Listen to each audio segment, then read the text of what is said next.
আসসালামু আলাইকুম ভিউয়ার্স, আশা করছি সবাই খুব ভালো আছেন। সবাইকে আবারও স্বাগত আমার চ্যানেলে।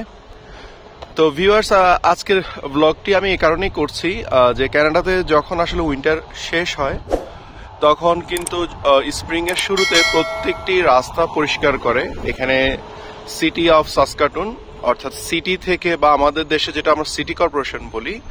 তো ওরা প্রত্যেকটা রোড ঝাড়ু দেয় এবং রোড সংস্কারের কাজ করে। অর্থাৎ সামারে যে কাজগুলো আছে, যেমন গাছের ডালপালা, এগুলো তারা ছোট করে, অনেক ধরনের কাজ করে। তো যেটি বলছিলাম, তো এখানে প্রত্যেকটা রোড কিন্তু ডিফারেন্ট এতে ওরা ঝাড়ু দিয়ে পরিষ্কার করে। যেমন দেখেন এখানে লেখা আছে স্ট্রিট সুইপিং, সেটা সকাল 7টা থেকে সন্ধ্যা 7টা পর্যন্ত। টিউসডে অর্থাৎ আজকে তারা পরিষ্কার করবে। দুদিন আগেই কিন্তু তারা এই ধরনের আসলে যে সাইনবোর্ড পুরো রাস্তায় তারা লাগিয়েছে। দেখুন, দূর থেকে দেখবেন আপনারা, দূরে প্রত্যেকগুলো ইয়েলো কালারের সাইনবোর্ড লাগিয়েছে। তো কানাডাতে স্পেশালি আমি যেহেতু সাসকাটুনে থাকি, তো এখানে কিন্তু রোডে স্ট্রিট পার্কিং প্রচুর, কারণ সবার কিন্তু বাসার সামনে অতটা পার্কিং এর জায়গা থাকে না। তো রাস্তায় মানুষ কিন্তু গাড়ি রাখে। তো যখন তারা ঝাড়ু দিবে তার দুদিন আগে কিন্তু তারা জানিয়ে দেয় যে দুদিনের মধ্যে ঝাড়ু দিবে, রোড পরিষ্কার করবে। তখন প্রত্যেকটি গাড়ি আর রাস্তায় রাখা যায় না। দেখুন, এই রাস্তা পুরো কোনো গাড়ি পার্ক করা নেই এবং রাস্তাগুলো পরিষ্কার করছে তারা। এবং যে গাড়িগুলো দিয়ে পরিষ্কার করে খুবই উন্নত, অর্থাৎ আধুনিক প্রযুক্তি সম্পন্ন গাড়ি, এবং সেগুলো খুব সুন্দর করে রোড পরিষ্কার করে।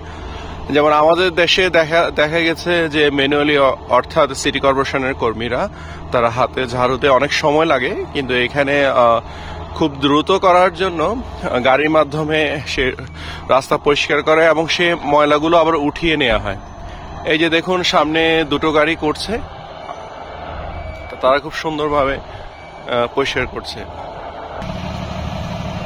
এই যে আমি আপনাদেরকে দেখাচ্ছি, দেখুন রাস্তা কি সুন্দর করে ক্লিন করেছে এবং কতগুলো গাড়ি একসাথে দেখুন।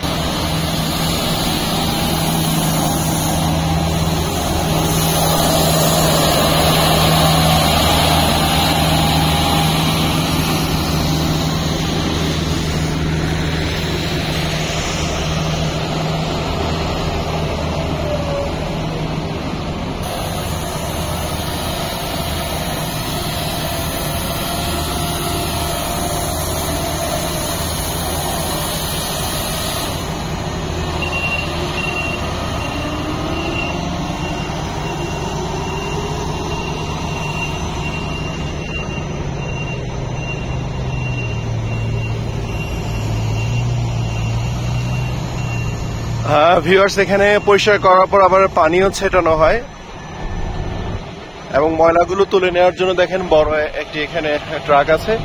তো সেখানে তারা সেই ময়লাগুলো সাথে সাথে ফেলে দিচ্ছে।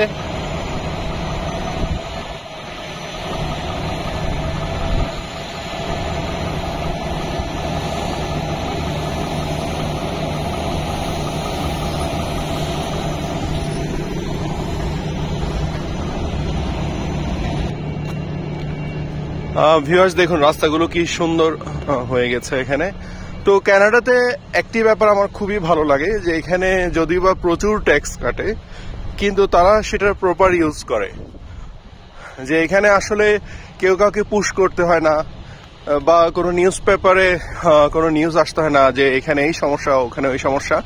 ওরা নিজেরাই নিজ দায়িত্বে প্রতি বছর একটি নির্দিষ্ট সময় রাস্তার সংস্কার, গাছের ডালপালা কেটে ঠিক করা, রাস্তা পরিষ্কার করা, এই কাজগুলো করে থাকে। কিছুদিন পর পরই রাস্তা পরিষ্কার করা হয় স্প্রিং এ পুরো সামারটা জুড়ে।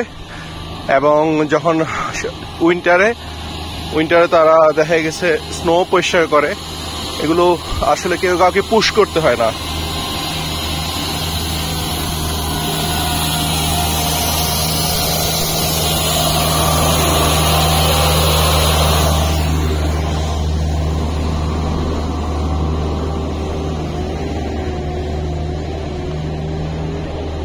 তো ভিউয়ার্স, এই ছিল ছোট্ট ব্লগটি আজকের।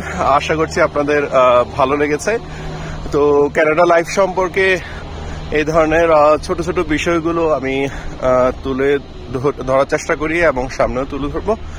যদি ভালো লাগে, যদি কানাডা লাইফ সম্পর্কে জানতে চান বা দেখতে চান, অবশ্যই আমাদের চ্যানেলে চোখ রাখুন। আমাদের একটি ফেসবুক পেজও রয়েছে, মাহিন্দা এক্সপ্লোরার, চাইলে ফলো করে আমাদের সাথে থাকতে পারেন। এবং সে সাথে ইউটিউব চ্যানেল রয়েছে মাহিন্দা এক্সপ্লোরার, সেখানেও সাবস্ক্রাইব করে আমাদের সাথে থাকতে পারেন। তো আশা করছি আজকের ব্লগটি আপনাদের ভালো লেগেছে। ভালো লাগলে লাইক এবং শেয়ার করে আমাদের পাশে থাকবেন। দেখা হবে নতুন কোনো ব্লগে। সে পর্যন্ত সবাই ভালো থাকুন, সুস্থ থাকুন। আল্লাহ হাফেজ।